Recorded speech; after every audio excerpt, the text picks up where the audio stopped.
Olá, sejam todos bem-vindos. Hoje falaremos sobre tipos de interações medicamentosas, como reconhecê-las e como evitá-las. Eu me chamo Vinícius Lobo, sou farmacêutico clínico e você vem comigo. Para começar a falar sobre esta apresentação, precisamos entender o que são interações medicamentosas, e elas nada mais são do que um evento clínico onde um fármaco altera outro fármaco, ou este fármaco é alterado por um alimento, ou por uma patologia, uma doença, ou por um agente ambiental, um agente entorpecente, por exemplo. É importante salientar que, normalmente, interações medicamentosas podem constituir efeitos adversos, mas não necessariamente um evento adverso, um efeito adverso, constitui uma interação medicamentosa. E como que a gente evita isso? Basicamente estudando. É preciso conhecer tanto o paciente, dentro de uma equipe multidisciplinar, dentro de todos os profissionais da saúde que existem, quais as características do meu paciente? Ele possui características especiais? Está grávida? É idoso? Seus rins não funcionam? Seu fígado está prejudicado? Ele já tomou essa medicação e ele não sentiu nada? Ele tem um problema com essa medicação ou não tem? Qual é a via de administração? Indicar corretamente para o paciente. Qual é o medicamento que eu uso? Eu vou evitar a polifarmácia, que é o uso de múltiplos fármacos. Então, tudo isso contribui para que um profissional que seja informado evite interações medicamentosas. E onde a gente busca informações?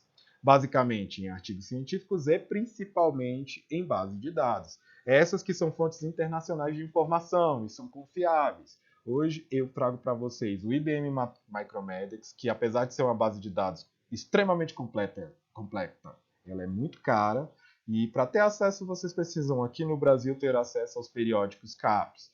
Outra base de dados importante é o Drug Interaction, que é gratuito, você pode acessar de qualquer lugar, basta se cadastrar. Tem também o Drug Bank, que é gratuito e traz informações sobre uma ampla gama de fármacos existentes no planeta Terra. Fiquem de olho também no UpToDate para novos protocolos de tratamento e no BMJ Best Practice, porque este te traz informações sobre protocolos de tratamento.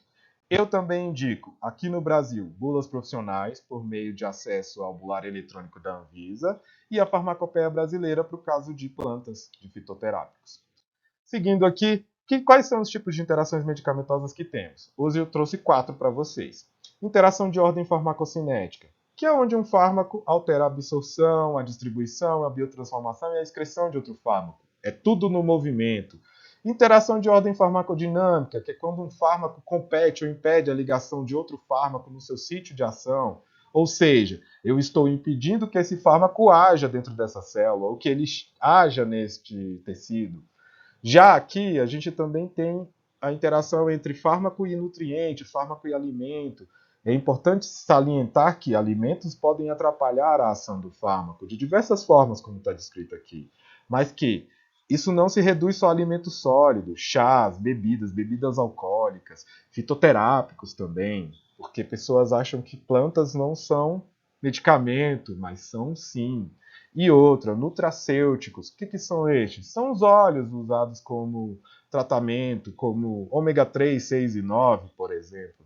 Aqui eu trouxe também uma que é pouco falada, que é farmacopatologia, farmacodoença. Ocorre quando um fármaco pode agravar uma doença ou quando a junção de dois fármacos estimula o surgimento de uma nova patologia no nosso paciente. Este é um problema de interação medicamentosa. Vamos escrevê-los? Então, na próxima página, vamos falar sobre farmacocinética. Aqui, iniciaremos sobre a ordem da absorção. No caso, a alteração de pH, problemas de adsorção, quelação ou complexação de outra forma, alteração da motilidade ou má absorção. Nesse caso, eu trouxe dois exemplos para vocês. Um da metoclopramida mais o paracetamol. Se tomar os dois juntos, metoclopramida estimula o esvaziamento gástrico e não a absorção de paracetamol. Tetraciclina e antiácidos, seja magnésio, alumínio, cálcio. A pessoa tem dor de estômago e está lá tomando aqueles líquidos que são antiácidos. Se tomar uma tetraciclina, vai formar um quelato. Um quelato é mais nada menos que uma goma, parece um chiclete, só que ele não é absorvido, ele entra e sai do organismo. Outra coisa muito importante sobre interação farmacocinética são os inibidores da bomba de prótons, que são da família aqui do omeprazol e companhia. Inibidores da bomba de prótons são básicos. Se você tomar medicamento de caráter ácido, o que a gente tem? Base mais ácido é igual a sal mais água. perda de efeito farmacológico. Por isso, evite medicamentos de caráter ácido junto com inibidores da bomba de prótons. E como que eu sei disso, Vinícius? Pesquisando, o bulário eletrônico fala se na bula profissional fala se seu medicamento é ácido ou básico. Evitem principalmente antihipertensivos, são ácidos. Seguindo aqui, a gente tem problemas na distribuição, que é o caso da ligação com as proteínas plasmáticas para transporte nas veias e artérias, e hemodiluição, liquefazer demais o sangue ou tirar demais os líquidos do sangue e constituir muitas proteínas e baixa viscosidade sanguínea.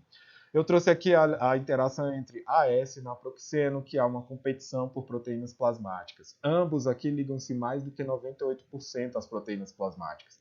Então, aquele que ficar de fora terá efeito farmacológico exacerbado.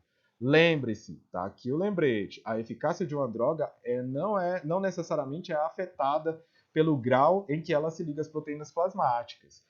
Quanto menos ligante a droga for, mais eficiente ela pode transpor as membranas celulares ou se difundir. Então, o meu fármaco, ele precisa chegar a algum lugar? Ele precisa transpor uma barreira hematocefálica? Se for, ele não pode se ligar tanto. Mas e no caso da varfarina? Que ela se liga muito, mas ela é anticoagulante. Se eu tiver muita varfarina solta, mais efeito anticoagulante, eu vou ter hemorragias. Eu trouxe aqui também uma lista para vocês de quais os fármacos que se ligam às proteínas plasmáticas com mais intensidade. Pausem o vídeo, anotem, salvem esse slide e vamos para o próximo. Mais uma interação de ordem farmacocinética que temos aqui é na biotransformação, onde há indução ou inibição enzimática, que são em relação aos CYPs, o citocromo P450, que é lá no fígado, faz o nosso efeito de primeira passagem, que todo fármaco ingerido tem que passar por esse caminho. Então eu trouxe aqui alguns exemplos, como a carbamazepina e a fenitoína, que ambos induzem a degradação de outros fármacos, até deles mesmos.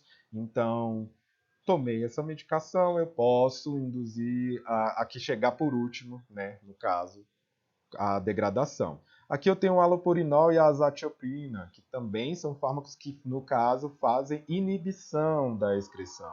Então, eu terei, nesse caso aqui, uma medicação que pode ficar muito tempo dentro do organismo sem ser excretada, fazendo efeito adverso, efeito tóxico e etc. Trouxe também para vocês uma lista, pausem o vídeo e vejam quais são os fármacos que mais induzem enzimas e quais são os fármacos que mais inibem enzimas. Fiquem atentos. E para finalizar a farmacocinética e na excreção, quais são os fármacos que nós temos?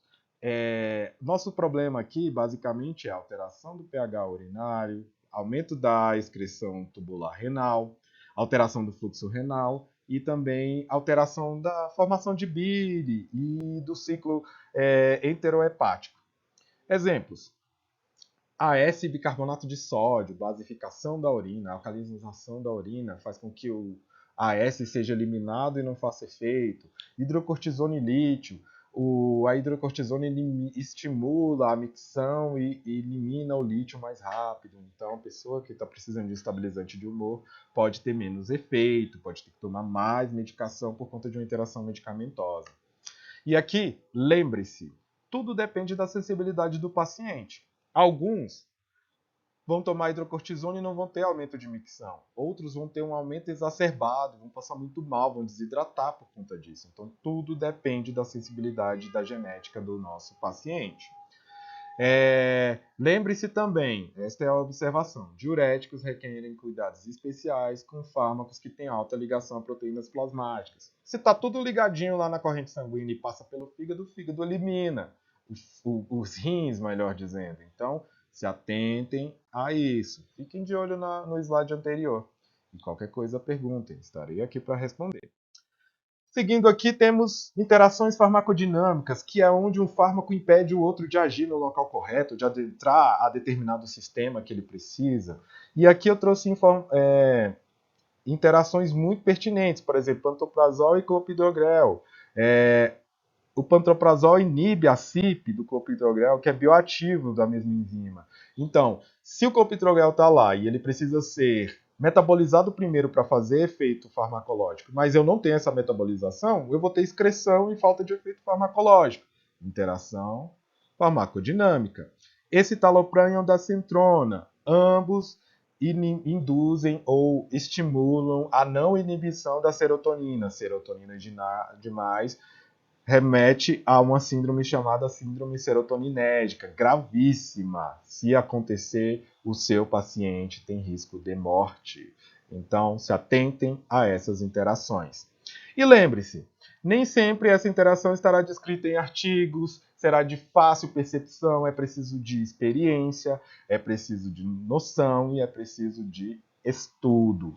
Por favor, não deixem de consultar, fazerem estudos de caso clínico. Só assim a gente aprende. Todos os profissionais da saúde são importantes.